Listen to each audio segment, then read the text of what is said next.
सर्वेभ्यः नमो नमः।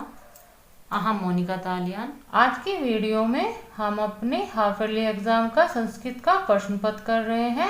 इससे पहली वीडियो में मैंने आपके इस प्रश्न पत्र का आधा भाग समझाया हुआ है।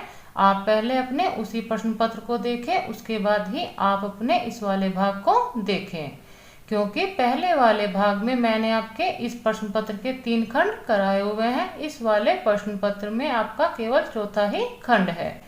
यहाँ पर आप अपने प्रश्न पत्र के नियम एक बार दोबारा समझ लीजिए। ये आपका 3 घंटे का पेपर है, इसमें आपके 80 अंक मिलेंगे। निर्देश में आपको समझाया गया है कि इस प्रश्न पत्र में 4 भाग हैं। प्रत्येक भाग के उत्तर आपको अलग अलग जो आपकी कॉपी मिलेगी उसमें लिखने हैं। प्रत्येक खंड में जो आपके उत्तर हैं उनको क्रम से ही आपको लिखना है। प्रश्न पत्र में आपको कोई भी उत्तर या कोई भी निशान नहीं लगाना है। प्रश्न संख्या प्रश्न पत्र के अनुसार ही आपको अवश्य लिखनी है। खंड क्रम भी लिखना है। इस प्रकार आप अपने इन निर्देशों का पालन करिए। आपके प्रश्न पत्र में जो सबसे पहले भाग आएगा वह आपका खंड का होगा। उसको आप अपनी कॉपी में उसके ही स्थान पर कीजिए। आप ऐसा बिल्कुल ना करें कि आप का वाले खंड में खा वाला प्रश्न कर दें और खा वाले खंड में का वाला प्रश्न कर दें। यदि आप ये गलती करते हैं तो आपको उसके अंक नहीं मिलेंगे। पहले वाले भाग में मैं आपको सारा का वाला खंड समझा चुकी हूँ, लेकिन दोबारा मैं आपको इन वाले प्रश्न को एक बार दोबारा समझा देती हूँ। का वाले खंड में आपका अपठित अवबोधन यानी कि जो आपने अब तक अपनी बुक में नहीं पढ़ा है उसके बारे में आपसे प्रश्न पूछे जाएंगे। ये आपका एक प्रकार से अपठित गद्यांश है। ये आपका 10 नंबर का है। इसमें आपको नीचे जो अनुच्छेद दिया जाएगा उसको पढ़कर उसके प्रश्नों के उत्तर आपको देने हैं। अपठित गद्यांश में आपके 3 प्रकार के प्रश्न आए हुए हैं। पहला आपका एक पदेन वाले उत्तर हैं, उसके बाद पूर्ण वाक्यन वाले और उसके बाद आपका निर्देश के अनुसार आपके प्रश्नों के उत्तर आपको देने हैं। खंड खा में आपका रचनात्मक कार्य है, यानी कि यह कार्य आपको कुछ अलग प्रकार से करना होता है। इसमें आपका रचनात्मक ज्ञान देखा जाता है। यह आपका 15 अंक का होता है। इसमें आपको एक पत्र दिया जाएगा, उसके साथ आपको एक मंजूषा भी दी जाएगी, जिससे आपको अपने पत्र को पूर्ण करके अपने पत्र को दोबारा पूर्ण रूप से अपनी कॉपी में लिखना है। तीसरे प्रश्न में आपको एक चित्र दिखाया जाएगा, उसके साथ आपको एक मंजूषा भी दी जाएगी। उस मंजूषा की सहायता से आपको अपने चित्र को ध्यान में रखकर 5 वाक्य बनाने हैं। आप अपनी मंजूषा से हर वाक्य में कोई ना कोई एक पद जरूर लेंगे, तभी आपका वाक्य पूर्ण होगा। इसी में आपका एक अन्य भी इन्होंने प्रश्न दिया हुआ है, उसमें एक विषय आपको दे दिया जाएगा, उसके बारे में आपको एक मंजूषा भी दी जाएगी। उससे आप अपने उस विषय के बारे में 5 वाक्य संस्कृत में ही बनाएंगे। जो मैं आपको विषय देने के बारे में बता रही थी वह आपका यह वाला प्रश्न है। यह आपका अथवा करके प्रश्न आया हुआ है। या तो आप अपने चित्र वर्णन को करेंगे या अपने इस विषय के अनुसार आप अपने 5 वाक्य संस्कृत में बनाएंगे। उसके बाद आपका चौथा प्रश्न है। यहाँ पर आपको अपने वाक्यों का संस्कृत भाषा में अनुवाद करना है। इसमें आपको कुछ वाक्य हिंदी में लिखे हुए मिलेंगे, उसको आपको संस्कृत में अनुवाद करना है। फिर उसके बाद आपका गा वाला खंड है। इसमें आपका अनप्रयुक्त व्याकरण है।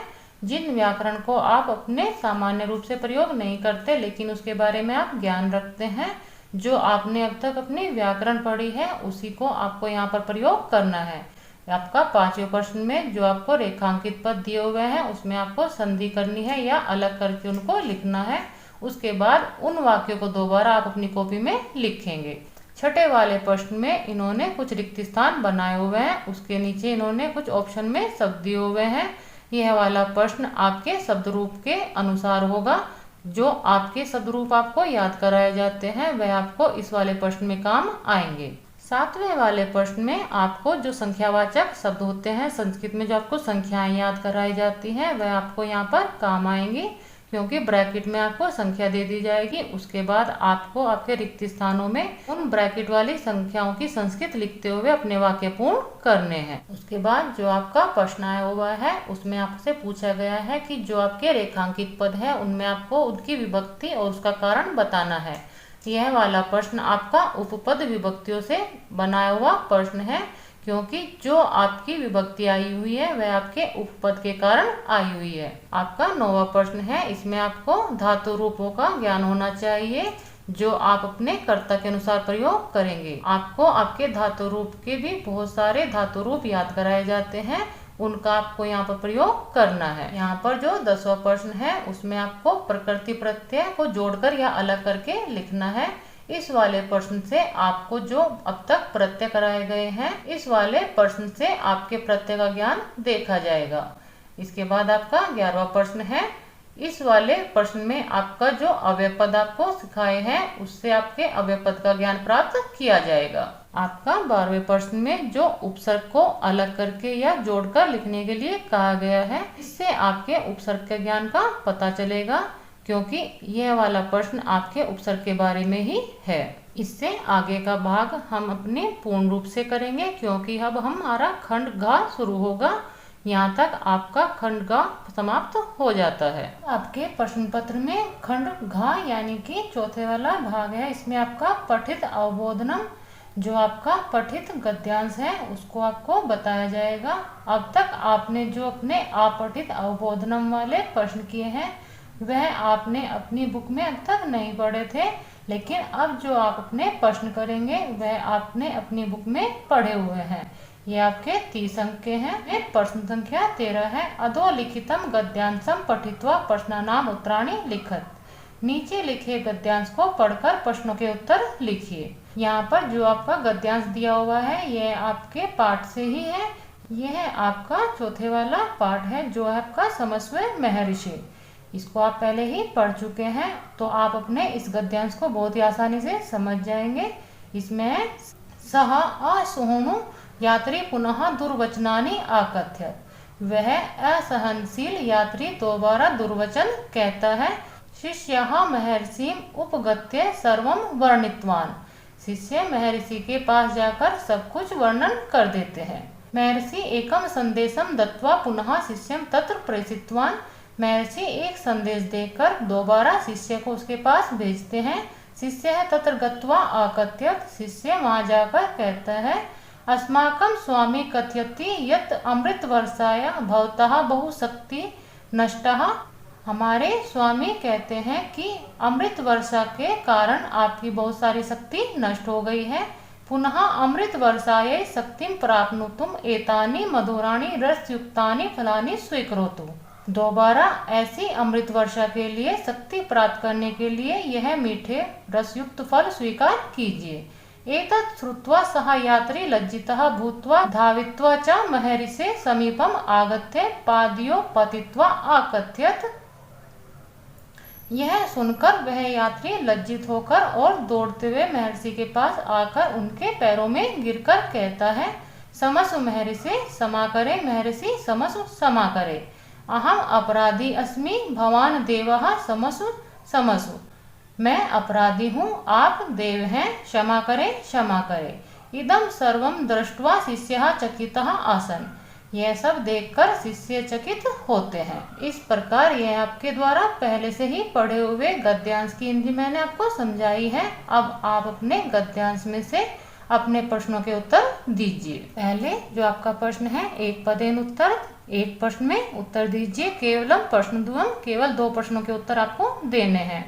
यहाँ पर इन्होंने 3 प्रश्न लिखे हुए हैं, लेकिन आपको केवल 2 प्रश्नों के ही उत्तर देने हैं, उसी के आपको अंक मिलेंगे। ये आपका 1 नंबर का प्रश्न होगा। महर्षि किम दत्वा शिष्यम तत्र प्रेषितवान।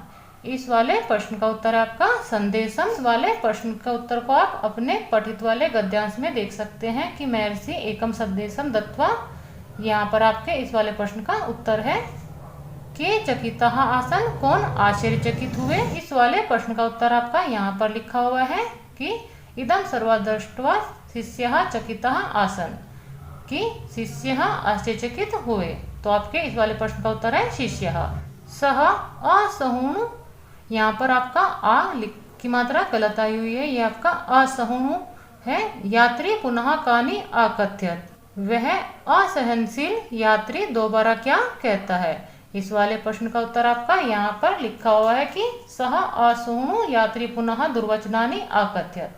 तो आपके इस वाले प्रश्न का उत्तर होगा दुर्वचनानि। इस प्रकार आप अपने प्रश्नों का उत्तर बहुत ही आसानी से कर सकते हैं। दूसरा प्रश्न है पूर्ण वाक्येन उत्तर। पूर्ण वाक्य में उत्तर दीजिए। केवलम प्रश्न द्वयम, केवल 2 प्रश्नों के।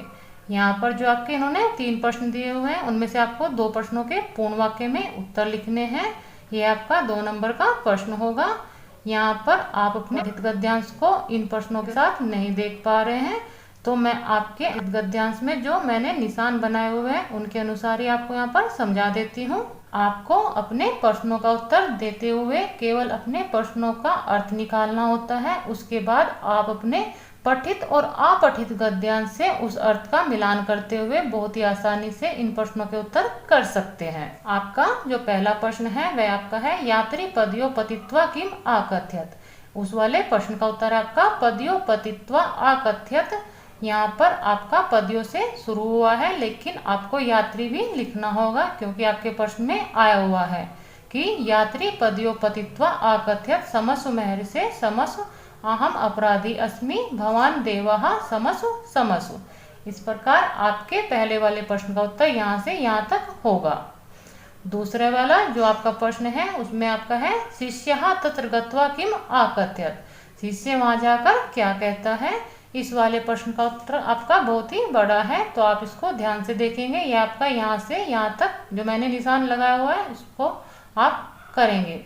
जो है आपका, शिष्य तत्र गत्वा आकथ्यत अस्माकं स्वामी कथयति यत् अमृत वर्षाय भवता बहुशक्ति नष्टः पुनः अमृत वर्षाय शक्तिं प्राप्तुम एतानि मधुराणि रसयुक्तानि फलानि स्वीकरोतु।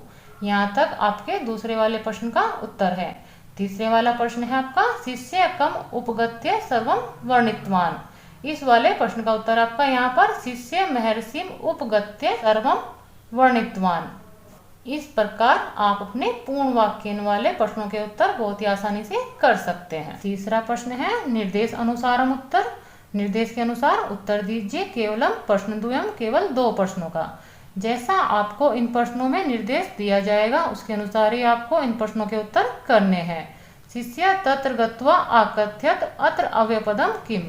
शिष्य वहां जाकर कहता है, यहाँ पर अव्यपद क्या है। इस वाले वाक्य में तत्र आपका अव्यपद है। अव्यपद के विषय में आप पहले से ही जानते हैं कि जो अपने स्वरूप को किसी भी लिंग वचन या विभक्ति के अनुसार परिवर्तित नहीं करता है वह आपके अव्यपद कहलाते हैं। अहम अपराधी अस्मि, अस्मिन् वाक्ये अहम इति कृत्रिपदस्य क्रियापदम किम।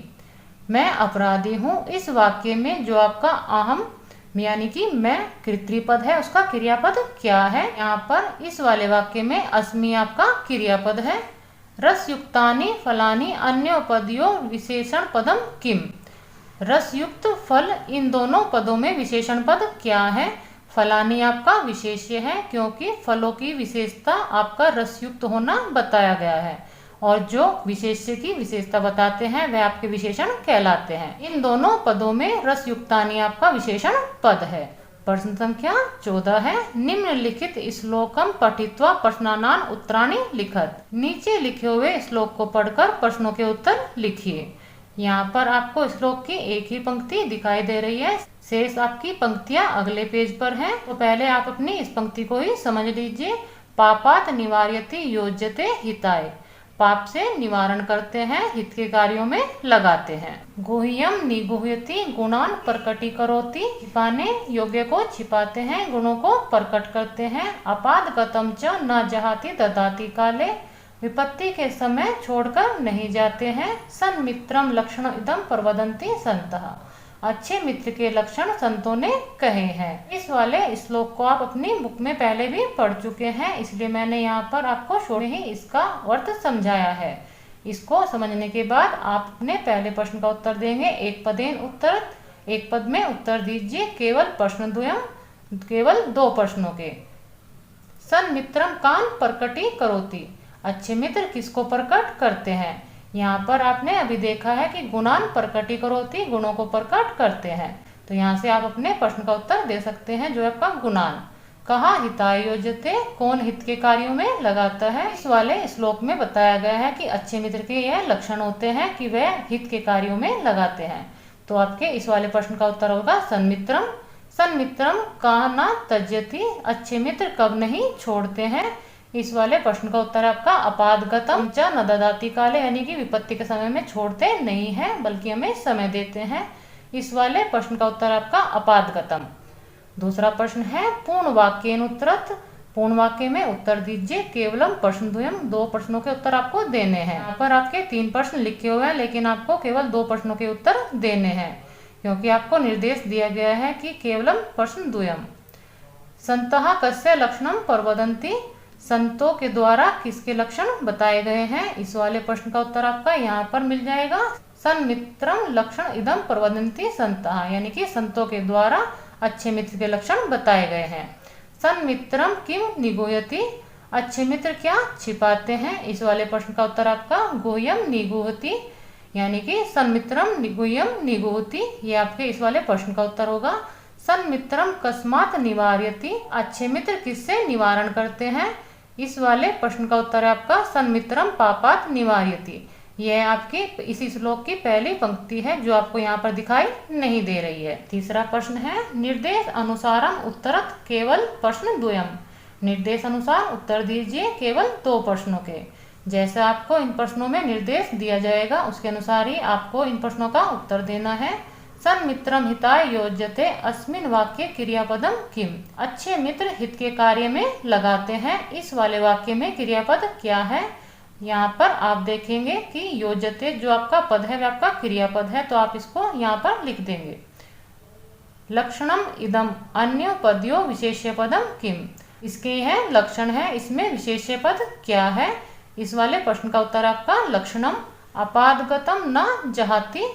अस्मिन् वाक्ये अव्ययपदम किम। विपत्ति के समय नहीं छोड़ता है। इस वाले वाक्य में अव्ययपद क्या है, तो आपके इस वाले प्रश्न का उत्तर है ना। प्रश्न संख्या 15 है अधोलिखितम नाट्यांशम पठित्वा प्रश्नानाम उत्तराणि लिखत।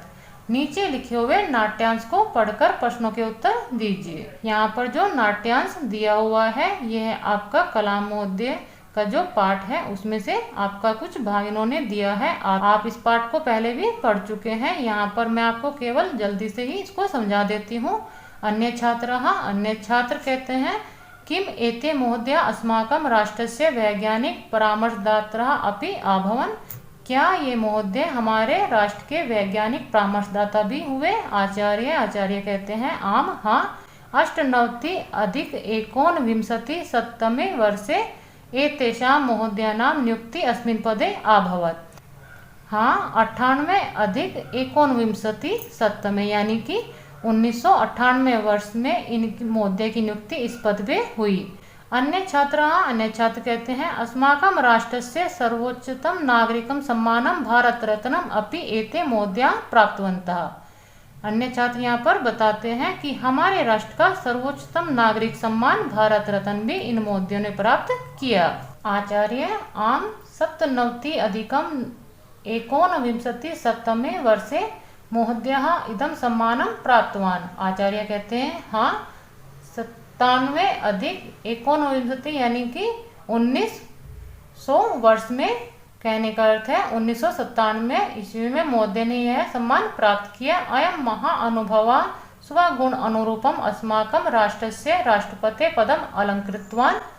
यह महापुरुष अपने गुणों के अनुरूप हमारे राष्ट्रपति पद को भी उन्होंने सम्मानित किया। अतीव प्रेरणादायकम आसीत अस्य महोदयस्य जीवनम।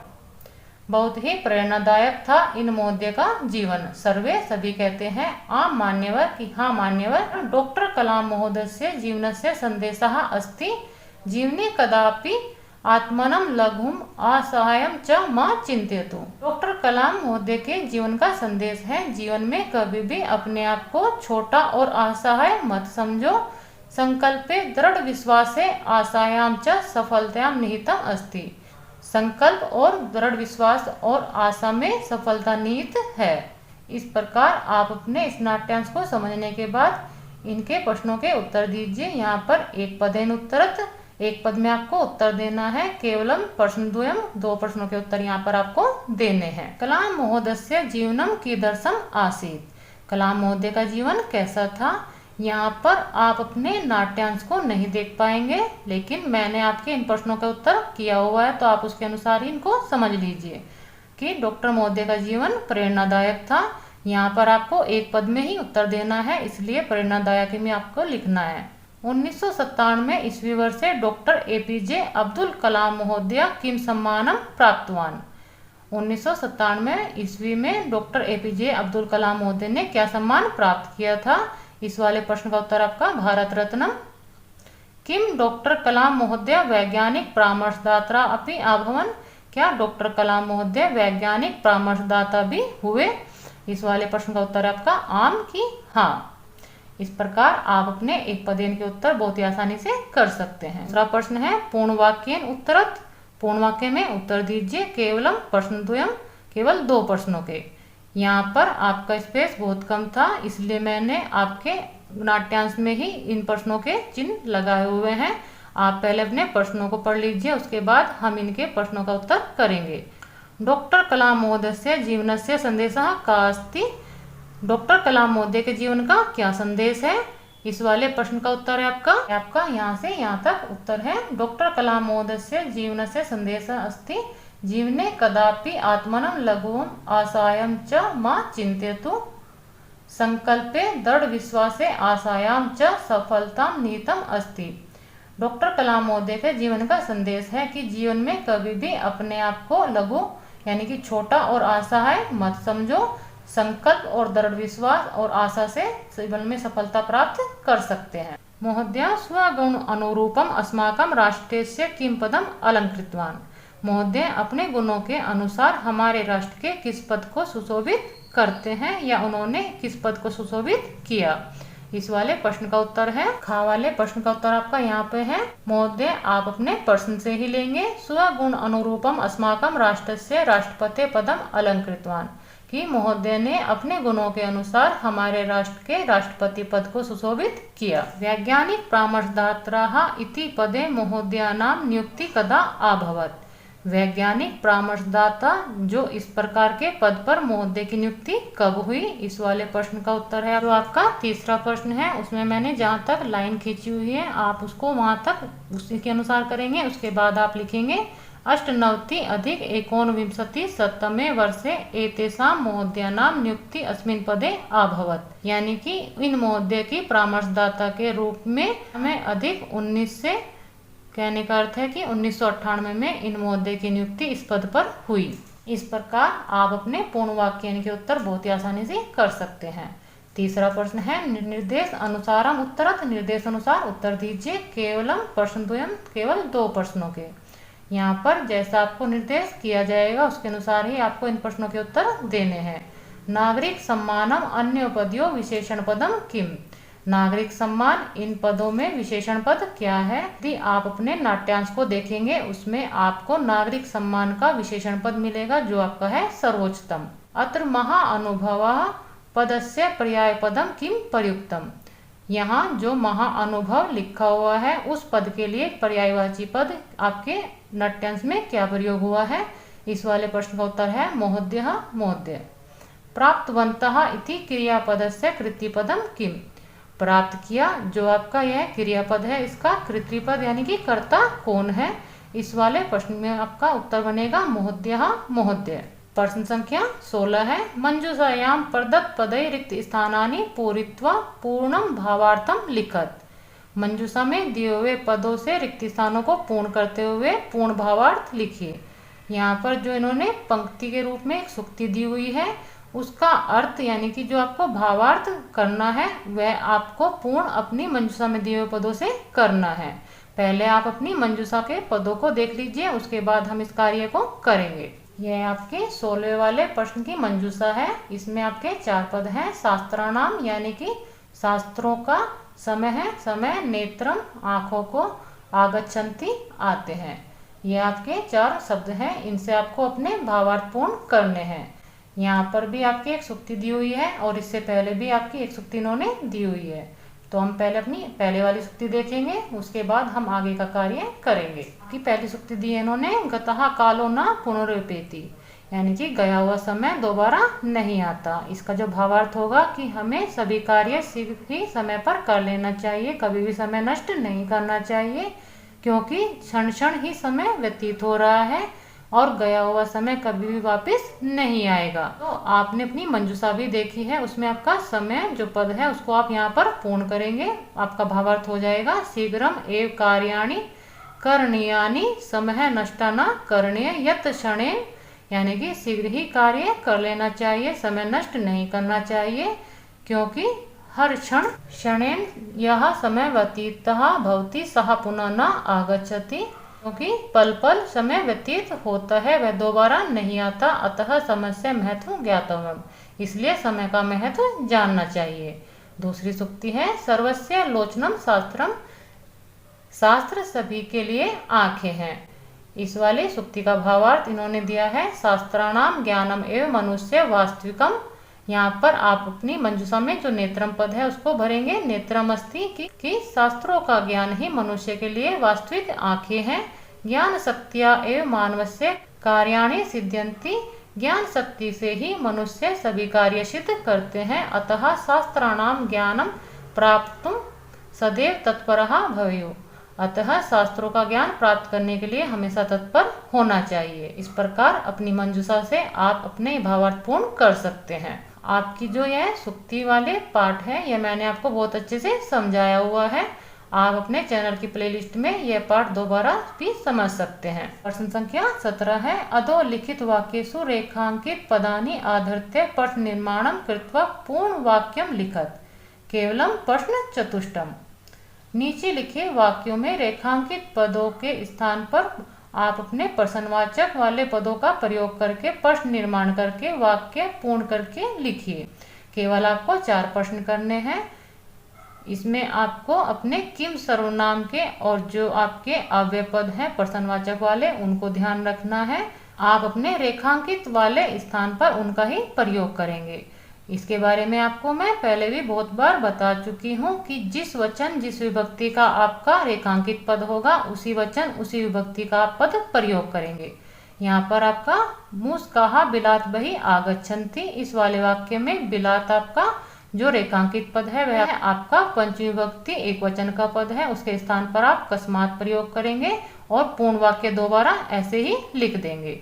मुस्काहा कस्मात बही आगच्छन्ति, क्रोधेन कार्यम न सिद्ध्यति। क्रोधेन जो आपका पद है यह आपका तृतीय विभक्ति एक वचन का पद है, उसके स्थान पर आप केन प्रयोग करेंगे। शेष आपके शब्द होंगे केन कार्यम न सिद्ध्यति।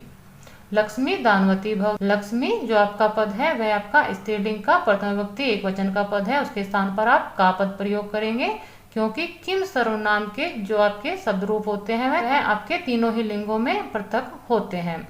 तो आप अपने पुल्लिंग स्त्रीलिंग का भी ध्यान रखेंगे। वाक्य बनेगा का दानवती भवेत, रामायणम वाल्मीकि रचना अस्ति। इस वाले वाक्य में वाल्मीकि जो आपका पद है वह षष्ठी विभक्ति एक वचन का पद है, यह आपका इकारांत पुल्लिंग का पद है। इसके अनुसार ही आप अपने प्रश्न निर्माण में कस्य पद प्रयोग करेंगे। वाक्य होगा रामायणम कस्य रचना अस्ति, महर्षि दयानंदः प्रचुर फलानि आयच्छत्। इस वाले वाक्य में महर्षि दयानंदः आपका रेखांकित पद है, उसके स्थान पर आप कहा का प्रयोग करेंगे, क्योंकि महर्षि दयानंदः आपका प्रथम विभक्ति एक वचन का पद है। किम सर्वनाम में पुल्लिंग में आपका प्रथम विभक्ति एक वचन में कहा पद प्रयोग होता है। शेष शब्दों को आप ऐसे ही लिखकर अपना वाक्य पूर्ण कर लेंगे। कहा प्रचुर फलानि आयच्छत्। इस प्रकार आप अपने किम सर्वनाम को याद करते हुए ये वाले प्रश्न बहुत ही आसानी से कर सकते हैं। प्रश्न संख्या 18 है अधोलिखितम श्लोकम पठित्वा उचित पदै रिक्त स्थानानि पूरित्वा पूर्णम अन्वयम लिखत। नीचे लिखे हुए श्लोक को पढ़कर उचित पदों से रिक्त स्थानों को पूर्ण करते हुए पूरा अन्वय लिखिए।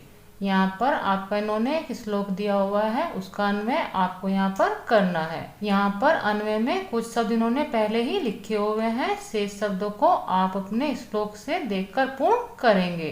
अन्वय करना मैंने अपने चैनल में क्लास 7 की एक वीडियो में समझाया हुआ है। यदि आप अन्वय करना आप सीखना चाहते हैं तो क्लास 7 की वह वीडियो देखकर समझ सकते हैं। इसमें आपका जो श्लोक लिया है त्रिविधम नरकस्य इदम द्वारम नास्मन आत्मनः कामः क्रोधस्तथा लोभः तस्मेत एतत् त्रियम त्यजेत। यह आपका बहुत ही अच्छा श्लोक है। इसका जो अन्वय है वह आपका है आत्मनः नास्मनम। यहाँ पर आप देखेंगे कि दोनों पद ही आपके एक साथ आए हुए हैं कि हम हमारे नाश को इदम त्रिविधम नरकस्य, यह 3 नरक के, इसके बाद आपका द्वारम आया है कि द्वार अस्ति माने है, हमारे नास को यह 3 नरक के द्वार हैं। वह द्वार कौन कौन से हैं? कामः, क्रोधः तथा लोभः। यहाँ पर आपके यह क्रम से आए हुए हैं। तस्मात् एतत्, ये आपका तस्मात् इन्होंने अलग से पद बना दिया है, लेकिन यहाँ पर आपका संधि हुआ पद है। अन्वय में आपको सभी पदों को अलग करके लिखना होता है, लेकिन जो आपके श्लोक होते हैं वहाँ पर आपके संधि हुए पद होते हैं। तस्मात् के बाद आपका एतत् त्रियम त्यजेत, यानी कि इन तीनों को ही छोड़ देना चाहिए। अन्वय करने का सबसे अच्छा तरीका है कि आपको आपके श्लोक का अर्थ पता होना चाहिए। आप अपने श्लोक के अर्थ के अनुसार ही अपने श्लोक का अन्वय बहुत ही आसानी से कर सकते हैं, क्योंकि अन्वय से ही आपके श्लोकों का अर्थ निकलता है। प्रश्न संख्या 19 है, अधोलिखितानि वाक्यानि कथाक्रम अनुसारम लिखन्तु। नीचे लिखे हुए वाक्यों को कथाक्रम के अनुसार लिखिए। यहाँ पर आपको केवल 2 ही वाक्य दिखाई दे रहे हैं। शेष जो आपके वाक्य हैं वह आपके अगले पृष्ठ पर है। आप अपने इन दोनों वाक्यों का ही क्रम देख लीजिए। यह है आपका पहला वाक्य है, यह आपका दूसरा वाक्य है। जो आपकी कहानी है उसके अनुसार ही मैंने आपके यह क्रम संख्या लिखी है। प्रश्न 19 के जो शेष वाक्य हैं वे आपके यहाँ पर लिखे हुए हैं। उनके सामने ही मैंने उनकी क्रम संख्या जो आपकी कहानी के अनुसार होगी वह मैंने लिखी हुई है। आप अपनी कहानी को बहुत ही ध्यान से पढ़िए, क्योंकि यह वाला प्रश्न आपके प्रश्न पत्र में जरूर आता है। प्रश्न संख्या 20 है, अधोलिखितानां पदानां शुद्धम अर्थम मंजूषातः चित्वा समक्षम लिखत। केवलम प्रश्न चतुष्टयम। नीचे लिखे हुए पदों के शुद्ध अर्थ अपनी मंजूषा से चुनकर उसके सामने लिखिए। केवल 4 प्रश्न ही आपको करने हैं। यहाँ मंजूषा में आपके इन पदों का अर्थ दिया हुआ है, उसको ही आपको यहाँ पर उनके सामने लिखना है। जैसे वसुंधरा का अर्थ होता है भूमे, सुंदरम का शोभनम, अमृतम का असत्यम, वारिवाह का मेघः, नत्वा का पर्णम्य। इनका जो हिंदी अर्थ है वह आपका भूमि, सुंदर, असत्य, बादल और परिणाम। ये आपके शब्द अर्थ ही हैं, लेकिन इन्होंने उन वाले शब्दों का अर्थ भी संस्कृत में ही दिया है। आप इनको एक प्रकार से पर्यायवाची भी कह सकते हैं। इस प्रकार यह आपका हाफ ईयरली वाला एग्जाम पेपर मैंने आपको बहुत ही ध्यान से समझाया है। उम्मीद है आपके पेपर में यह आपके लिए सहायक होगा। आप अपने एग्जाम की बहुत ही अच्छे से तैयारी कीजिए। मेरी शुभकामनाएं आपके साथ हैं। आप अपने एग्जाम में बहुत ही अच्छे अंकों से उत्तीर्ण हो, यही मेरी कामना है। मिलते हैं किसी अन्य वीडियो के साथ। सर्वेभ्यः नमो नमः।